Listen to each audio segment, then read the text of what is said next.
Kaya naman, ina-acknowledge po namin ang inyong sentimiento at humihingi po kami ng paumanhin. Tuloy ng pagiging kapamilya, I'm very, very happy na actually kahit wala ng contract, habang buhay na akong kapamilya. Pero syempre, we always professionalize the partnership. Kaya maraming salamat po sa lahat ng aking mga bosses. Kay Sir Carlo, kay Sir Mark, kay Tita Cory, kay Sir Dick, sa lahat po, at sa lahat ng pagmamahal na patuloy ko natatanggap sa kapamilya. Maraming salamat.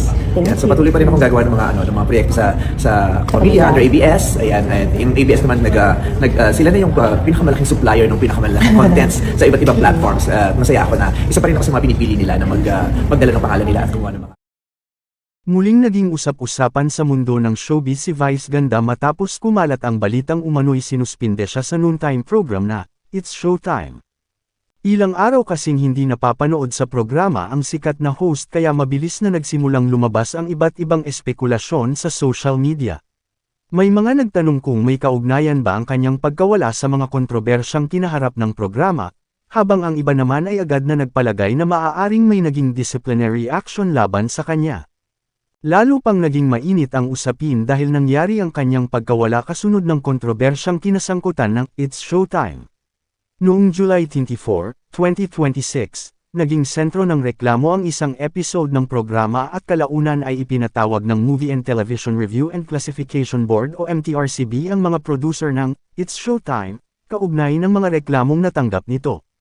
Dahil dito, hindi naiwasang iugnay ng ilang netizens ang pagkawala ni Vice Ganda sa naturang issue.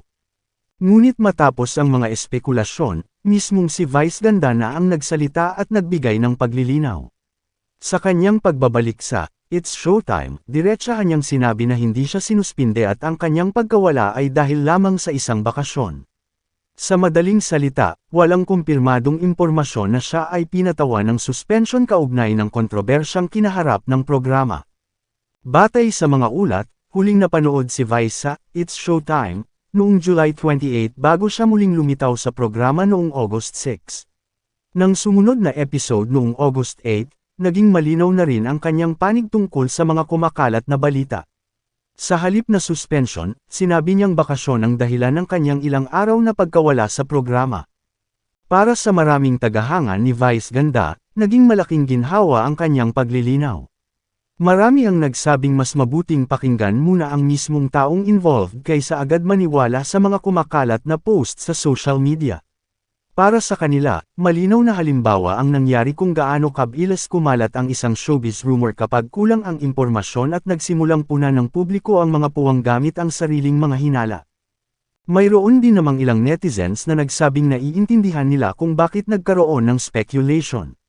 Dahil kasabay ng kanyang pagkawala ang kontrobersya sa It's Showtime, natural lamang umano na magkaroon ng tanong ang mga viewers. Para sa ilan, hindi naman masama ang magtanong, pero mahalagang huwag agad gawing katotohanan ang isang bagay na wala pang kumpirmasyon. Dito rin pumapasok ang malaking papel ng social media. Sa panahon ngayon, isang simpleng post lamang ay maaaring mabilis na kumalat sa Facebook, TikTok, YouTube at iba pang platforms. Kapag paulit-ulit itong na-share, maaaring isipin ng ibang tao na totoong balita na ito kahit wala namang official statement mula sa taong involved. At kapag celebrity na gaya ni Vice Ganda ang pinag-uusapan, mas mabilis itong nakakakuha ng atensyon dahil milyon-milyong viewers ang sumusubaybay sa kanyang career. Sa aking pananaw, mahalagang hakbang ang ginawa ni Vice na diretsahang linawin ang issue.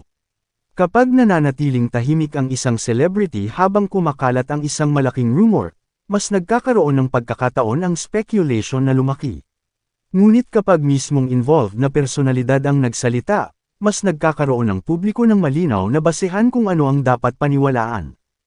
Gayunpaman, hindi rin may iwasang may ilang tao na patuloy na magtanong dahil sa timing ng kanyang pagkawala. May kontrobersya sa programa, may naging aksyon mula sa MTRCB, at kasabay nito ay ilang araw na hindi nakita si Vice sa It's Showtime.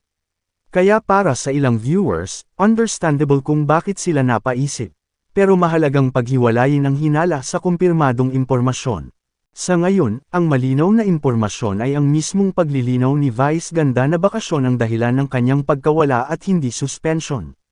Kaya kung may mga bagong claims na kumakalat tungkol sa kanyang di umano'y suspension, mas mabuting hintayin muna ang opisyal na pahayag bago ito ituring na totoong balita.